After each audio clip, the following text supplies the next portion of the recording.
नमस्कार दोस्तों, three little tutor channel में आपका स्वागत है। दोस्तों, देश भर के केंद्रीय विद्यालयों में क्लास 1 में तथा कुछ सेलेक्टेड केंद्रीय विद्यालयों में बालवाटिका 1 तथा 3 में एडमिशन के लिए ऑनलाइन एप्लीकेशन फॉर्म भरने शुरू हो गए हैं। अब तक बहुत सारे दोस्तों ने अपने बच्चों के एप्लीकेशन फॉर्म भी भर दिए होंगे। दोस्तों, हम उम्मीद करते हैं कि हमारे द्वारा दी गई जानकारियाँ आपके बच्चे का फॉर्म भरने में ज़रूर हेल्पफुल साबित हो रही होंगी।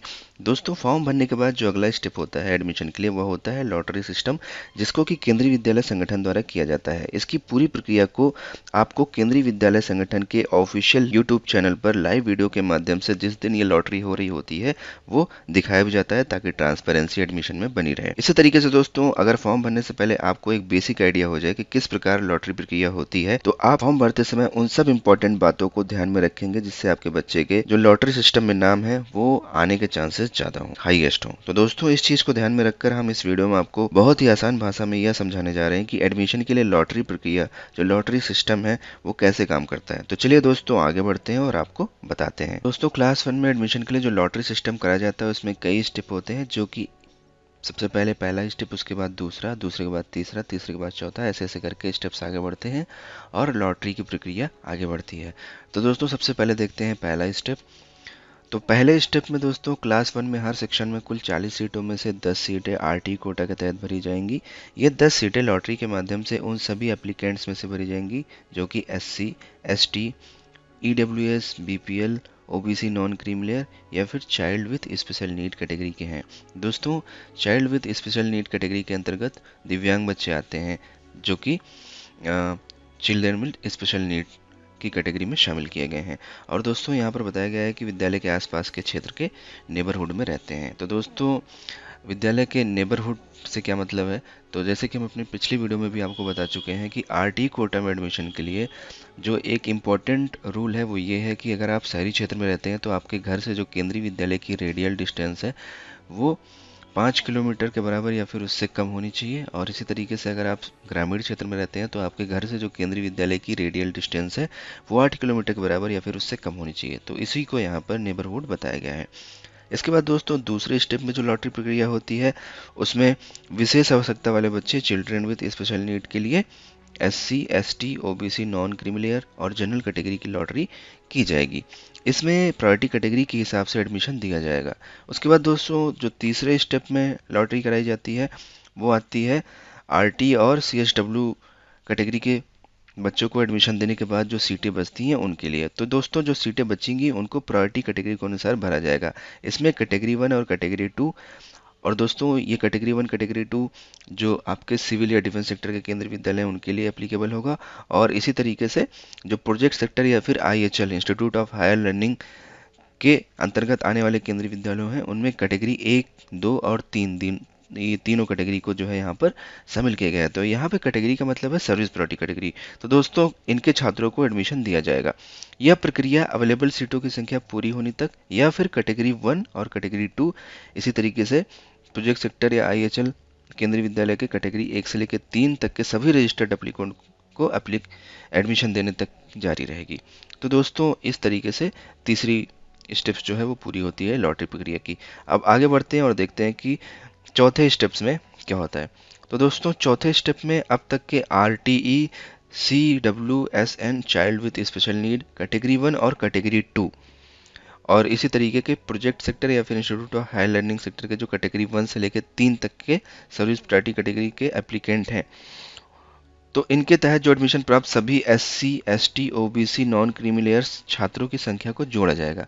मतलब जितने भी कैटेगरी 1 से लेकर कैटेगरी 3 और आरटी और चाइल्ड विद स्पेशल नीड, इनके कितने एप्लीकेंट हैं, ठीक है, आरटी में लेके कैटेगरी 1 से कैटेगरी 3 तक लेके उन सब के नंबर्स को जोड़ा जाएगा। उसके बाद दोस्तों, वहाँ पर यह देखा जाता है कि अगर इन कैटेगरीज के लिए रिजर्व सीटें पूरी नहीं हुई हैं, जितना रिजर्वेशन मिलता है, फॉर एग्जांपल ओबीसी को 27% मिलता है, तो 40 सीटों का 27% सीटें अगर भर गई हैं ओबीसी कैटेगरी के लिए या फिर किसी भी कैटेगरी के लिए जो कि रिजर्व कैटेगरी हैं, तो जो है अभी भी मान लीजिए भर गई हैं या फिर नहीं भरी हैं, तो फिर एससी, एसटी, ओबीसी कैटेगरी के बाकी बचे एप्लीकेंट को प्रायोरिटी के हिसाब से एडमिशन दिया जाएगा, भले ही इससे जो है अवेलेबल सीटों की जो संख्या है वो पार हो जाए।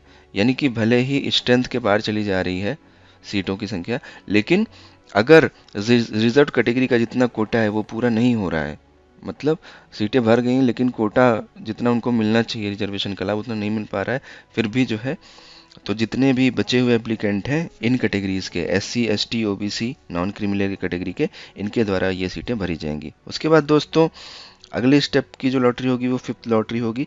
तो 5वें स्टेप में दोस्तों इन चारों स्टेप्स के बाद भी अगर अवेलेबल सीटों की संख्या पूरी नहीं होती है और सीटें खाली रह जाती हैं, ठीक है, तो कैटेगरी 3, उसके बाद दोस्तों कैटेगरी 3 और प्रोजेक्ट या फिर IHL कैटेगरी का केंद्रीय विद्यालय है तो उसके कैटेगरी 4 से लेकर कैटेगरी 6 तक के जो एप्लीकेंट हैं उनको जनरल कैटेगरी के अनरिजर्व, मतलब जनरल सीटें जो हैं अनरिजर्व सीटें हैं उन पर एडमिशन के लिए देखा जाएगा लॉटरी में।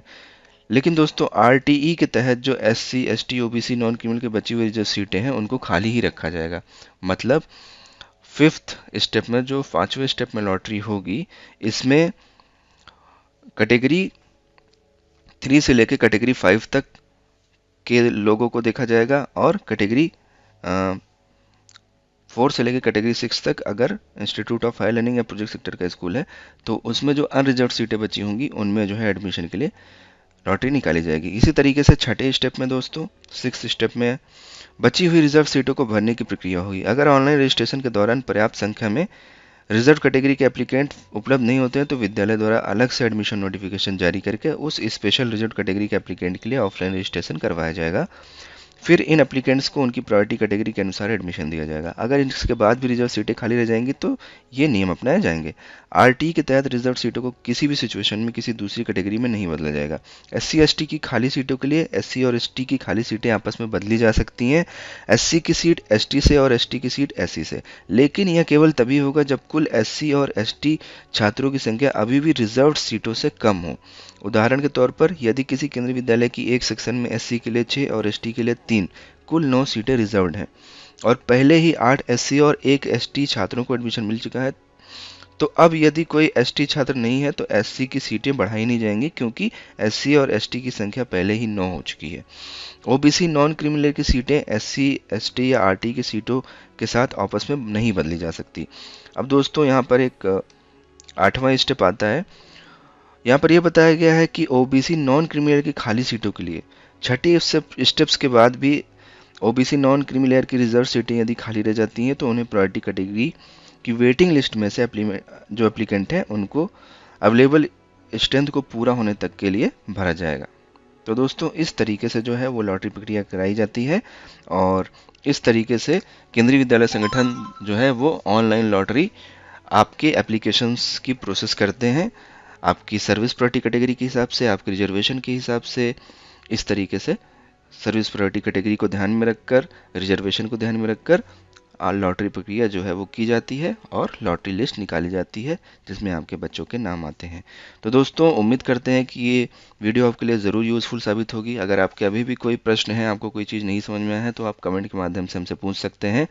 आपका कोई सुझाव है तो आप सुझाव भी दे सकते हैं। हम आपके जो सुझाव हैं और आपके जो प्रश्न हैं उनको हम अपनी अगली वीडियो में लाने की कोशिश करते हैं और हम आपके कमेंट की रिप्लाई करने का भी कोशिश करते हैं टाइमली। तो दोस्तों अगर वीडियो अच्छी लगी तो वीडियो को लाइक करिएगा, चैनल पर नए हैं तो चैनल को सब्सक्राइब करिएगा, बेल वाला आइकन घंटी वाला निशान ज़रूर दबाइएगा ताकि आगे आने वाली सभी इंपॉर्टेंट वीडियो आपको टाइमली आपके मोबाइल फ़ोन पर नोटिफिकेशन के माध्यम से मिले। तो दोस्तों मिलते हैं अपनी अगली वीडियो में, तब तक के लिए bye bye, take care, thank you so much for watching.